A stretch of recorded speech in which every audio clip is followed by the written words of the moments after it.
Okay, so check it out, you guys. I know it's late. Oh, look at my shirt back there. It looks so good. I think it's gonna have to stay like that.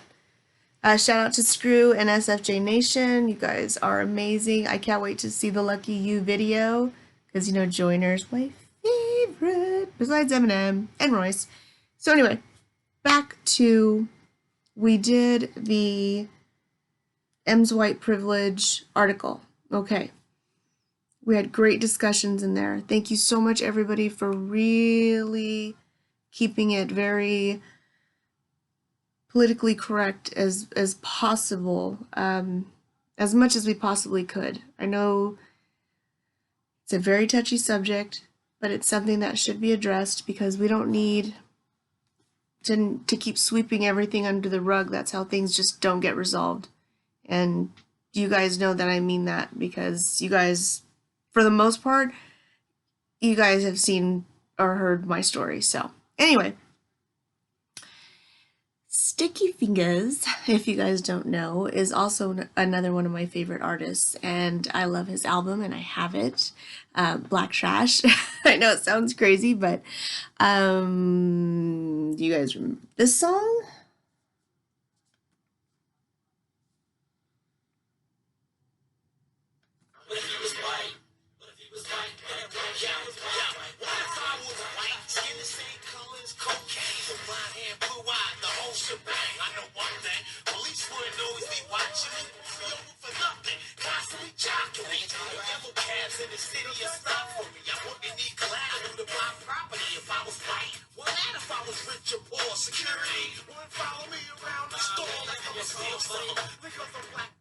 So I'm pretty sure this video will be copyrighted, which I hope not.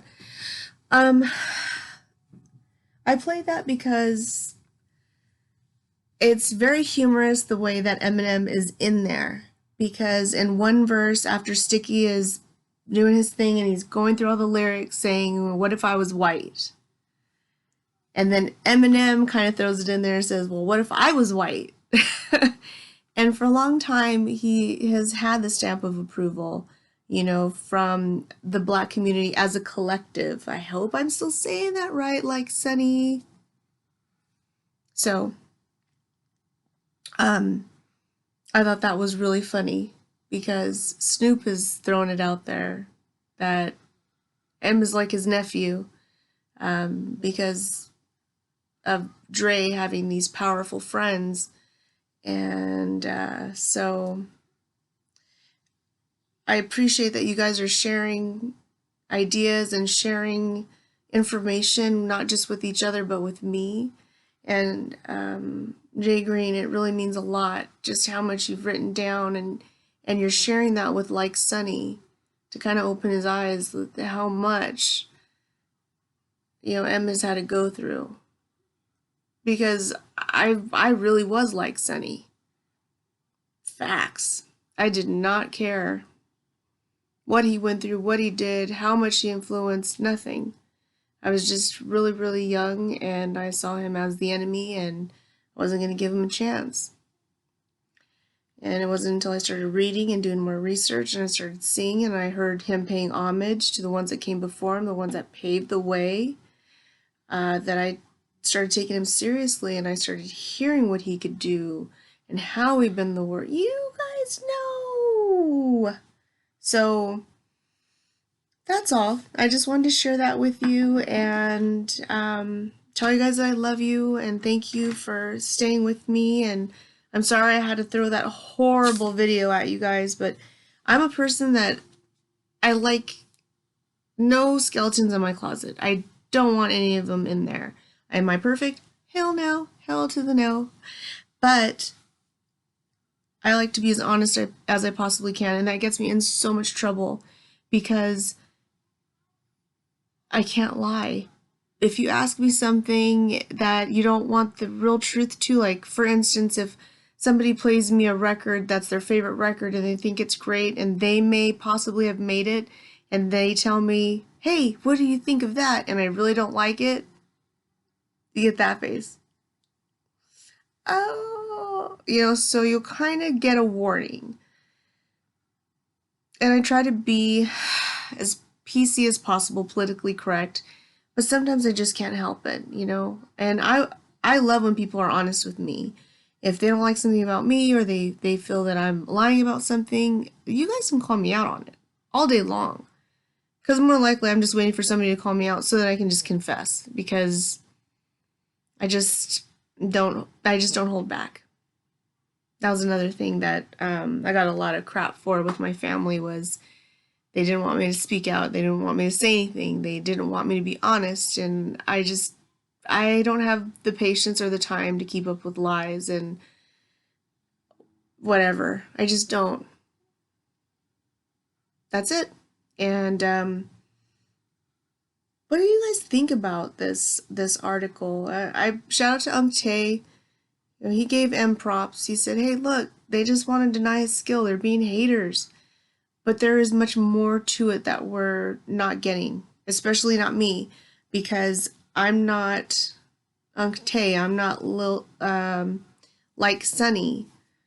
You know, I'm not a black person. So there's a lot of content that's just way over my head. So I just appreciate you guys. I thank you for sharing in the comments. If you feel there's any other artists that are underrated, throw them in there.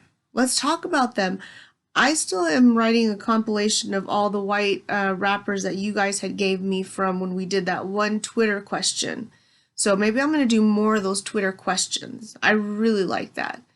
Um, and yes, keep me in check. Uncte, if you see that I'm posting headlines that are just, you know, quote unquote clickbait, you guys can call me on that. That's fine. I'm not going to get upset. I do. I have to get headlines that are catchy to get people in here because they might be the right person that I'm supposed to reach. They may be the right person that you guys are supposed to talk to, or they're supposed to talk to you. I don't know. Like I said, I'm just not sure. And who knows, maybe tomorrow you guys will never see me again. I'll never see you guys again. But it was like I was telling one of our fam in the comments. I left it all out there. I left it all, you know, if something happens to me, I know I went out 100. That's it. And that's how I want to. I don't like holding things back. It's just not me. Some people that they're fine with, you know, what they have to keep inside, and I've lived too long with just worry about how everybody's going to view me. And you know what? There's no way I could live up to everybody's standards. There's just no way I could live up to my mom's standards or my family. So, as much as they look at me and think, well, she's got this wrong with her and this and that, I'm like, let me add to it. And I have this wrong with me and that wrong with me. And I'll just stand right next to you and just tell you for days all these things. And I finally learned, like, you know what? I'm okay with that because I know how to laugh at me and I know how to make others feel better about themselves because I've been there. And that's it. That's all. No cap. And I think it's like midnight again. I'm doing this whole thing where I want to stay up at night. That's crazy. It's getting ridiculous, like Screw says. I gotta go find out what he's up to.